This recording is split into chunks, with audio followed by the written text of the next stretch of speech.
Hello my dear students, welcome to my channel. मैं कुछ दिनों से नोटिस कर रही हूँ कि आप लोग मेरे वीडियोस देख तो लेते हैं लेकिन सब्सक्राइब करना भूल जाते हैं। अब जल्दी जल्दी जाओ और मेरे चैनल को जल्दी जल्दी सब्सक्राइब करो और शेयर करना भी मत भूलना।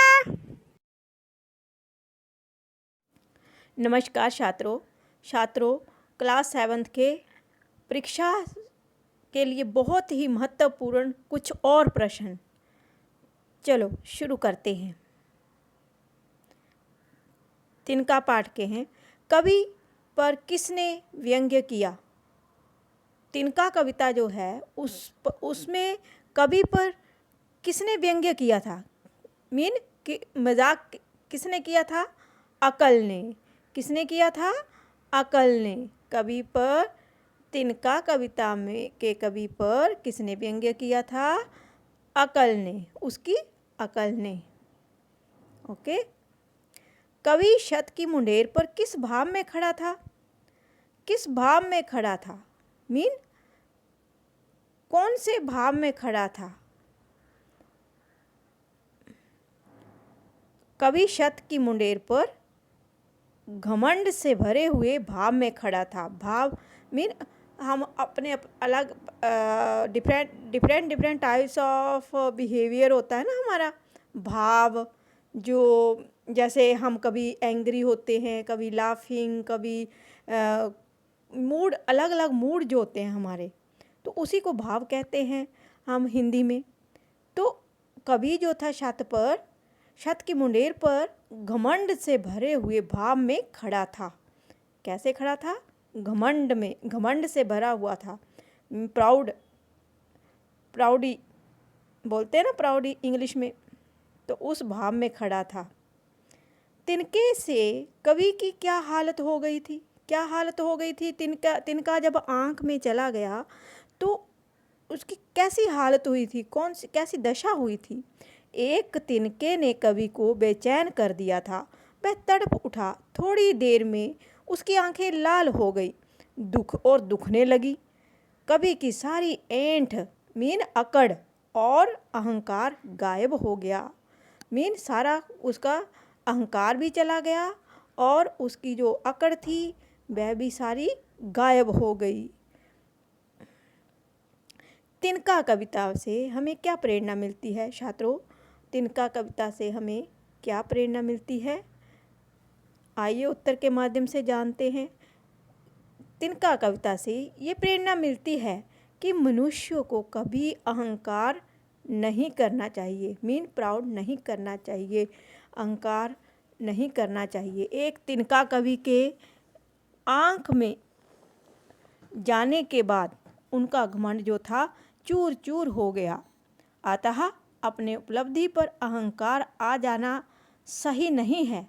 जब हम कुछ बन जाते हैं, कुछ अच्छा काम करके, या कुछ हमें ट्रॉफी वगैरह मिलती है, तो हमें घमंड नहीं करना चाहिए।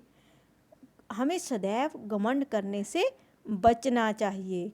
क्या करने से बचना चाहिए? घमंड करने से बचना चाहिए।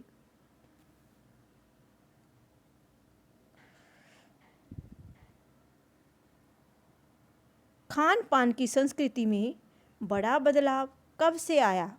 ये भी कुछ मिक्स प्रश्न हैं, कुछ महाभारत के, कुछ ग्रामर के और कुछ हिंदी के। ये आपकी वार्षिक परीक्षा के लिए बहुत ही महत्वपूर्ण है छात्रों, इसीलिए मैं इनको जल्दी जल्दी डाल रही हूँ कि आपको पढ़ने में कोई परेशानी ना आए। खान पान की संस्कृति में बड़ा बदलाव कब से आया? कब से आया? 10-15 वर्षों में, 10-15 ईयर में खान पान की जो संस्कृति में सबसे बड़ा बदलाव आया। आजकल बड़े शहरों में किसका प्रचलन बढ़ गया है? प्रचलन किस किस किस किन किन बातों का ज़्यादा प्रचार हो रहा है? चाहे खाने पीने में, चाहे किसी भी तरीके से। तो आजकल जो हमने तो अपने पाठ के आधार पर ही देना है ना आंसर। आजकल बड़े शहरों में किसका प्रचलन बढ़ गया है? आजकल बड़े शहरों में fast food, Chinese, noodle, burger, pizza तेज़ी से बड़ा, इनका जो प्रचलन जो है बढ़ा है। क्योंकि आजकल की जो नई पीढ़ी है वह सारा चाय इसी फास्ट फूड को पसंद कर रही है, तो ये अधिक मार्केट में बिकने लगे हैं। अब कुछ लोकोक्तियाँ देख लेते हैं। लोकोक्तियाँ आपको पता है छात्रों क्या होती हैं? उसकी मैंने थोड़ा डेफिनेशन डाली है। लोग जो होते हैं पीपल्स, अर्थात सामान्य जन, नॉर्मल पीपल द्वारा कही गई कुछ उक्ति लोकोक्ति कहलाती है। जो भी हम लोगों के द्वारा या हमारे बुजुर्गों के द्वारा जो पहले से बनाई हुई बातें हैं वो लागू हो जाती हैं ना, तो वो उन्हीं को लोगों के द्वारा जो भी उक्तियाँ बनाई जाती हैं, नवीन किंवदंतियाँ, तो उन्हीं को लोकोक्ति कहा जाता है। लोकोक्ति का शाब्दिक अर्थ है लोक प्रसिद्ध उक्ति या कथन। लोकोक्ति का क्या अर्थ है शाब्दिक? लोक मीन पीपल, और उनके द्वारा फेमस जो बातें कही गई हैं, कुछ पंक्तियाँ का कथन कहे जाते हैं, इसे कहावत भी कहते हैं। ये स्वतंत्र वाक्य होते हैं, ये स्वतंत्र ही वाक्य होते हैं, लोगों द्वारा ही प्रचलित होते हैं, उनके द्वारा ही उनके मुंह से निकली हुई बातें होती हैं ये। जैसे उल्टा चोर कोतवाल को डांटे। अब हम कई बार कुछ ऐसी काम कर देते हैं कि गलती अपनी ही होती है और वो दूसरों को डांटता है, तो उसका लोकोक्ति के रूप में क्या से बोलते हैं? उल्टा चोर कोतवाल को डांटे। स्वयं अपराध करके दूसरों पर दोष मढ़ना दोष लगाना, कि जो कुछ आदमी होते हैं, कुछ बच्चे भी होते हैं कि पहले अपने आप अपराध कर देते हैं और उसके बाद दूसरों पर दोष लगाते हैं, कि कुछ गलत काम अपने आप कर देंगे फिर दूसरों पर दोष लगा देंगे कि मैंने नहीं किया। तो उसी को कहते हैं छात्रों उल्टा चोर कोतवाल को डांटे। मेरी किताब गंदी करने पर राम मुझे ही डांटने लगा। उसने पहले उसकी किताब गंदी कर दी, फिर उसके डांटने लगा। मैंने कहा उल्टा चोर कोतवाल को डांटे। हम ऐसा बोल देते हैं ना, स्कूल में कई छात्र ऐसा बोलते हुए भी नजर आते हैं, कई बार बोल देते हैं। जब हम जो बातें पढ़ते हैं उनको लागू करना भी शुरू कर देते हैं। अंधों में काना राजा। अब अंधों में काना राजा, मूर्खों में थोड़ा ज्ञानी। जितने ग्रुप होता है, कोई मूर्खों का ग्रुप होगा, उसमें कुछ एक आदमी होगा जो ज्ञान रखता होगा थोड़ा बहुत, तो क्या कहेंगे? अंधों में काना राजा। पूरे गांव में मदन ही थोड़ा पढ़ा लिखा है, बस वही अंधों में काना राजा है। मूर्खों में एक ही व्यक्ति है जो पढ़ा लिखा है। एक पंथ दो काज। अब ये तो फेमस है, ये तो आप सभी जानते होंगे कि एक काम से ही दोहरा लाभ हो जाता है कभी कभी। एक पंथ दो काज पापा ऑफिस जा रहे हैं तो स्कूल रास्ते में पड़ता है, तो वो आपको भी ड्रॉप करते हुए जाएंगे। इसमें क्या हुआ? एक पंथ दो काज, कि पापा ऑफिस भी चले गए और आपको स्कूल भी छोड़ दिया, है ना। मुझे दफ्तर के काम से लखनऊ जाना है, वहाँ भाई साहब से भी मिलता जाऊंगा। एक पंथ दो काज हो जाएंगे। उसने क्या बोला?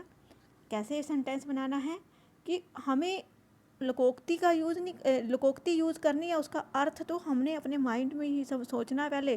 पहले हमें अर्थ आता होगा तो ही हम उस सेंटेंस बना पाएंगे ना। तो आपको ये अर्थ समझने हैं पहले, उसके बाद आपको ऑटोमेटिक ही सेंटेंस बनाने आ जाएंगे। अगर आपको मीनिंग आता होगा तो सेंटेंस खुद बना लेंगे। ये थी कुछ लोकोक्तियाँ। अब महाभारत के कुछ प्रश्न हैं। बल्लभ किसका दूसरा नाम था? जल्दी बता लो, जल्दी सोचो कि बल्लभ जो था किसका दूसरा नाम था? भीम का। बल्लभ किसका नाम था? जब भीम का रसोइया बना था ना, कहाँ? राजा विराट के महल में, तब भीम का क्या नाम था? बल्लभ। पार्थ किसका दूसरा नाम था? अब पार्थ किसको बोलते हैं? किसको कहकर पार्थ बुलाते हैं? क्योंकि एक व्यक्ति के कई नामों से पुकारा जाता है महाभारत में, तो उनके नामों को जैसे कृष्ण को कई नामों से पुकारते हैं, गणेश को कई नामों से पुकारते हैं, तो शिव जी को कितने नाम हैं, पर्यायवाची शब्द हो जाते हैं ना, मीन एक व्यक्ति के अधिक नाम। तो उसी प्रकार पार्थ महाभारत में किसका दूसरा नाम था?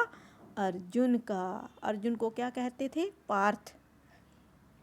शिशुपाल का वध किसने किया था? शिशुपाल का वध कृष्ण ने किया था। किसने किया था? कृष्ण ने। शिशुपाल का वध कृष्ण ने किया था।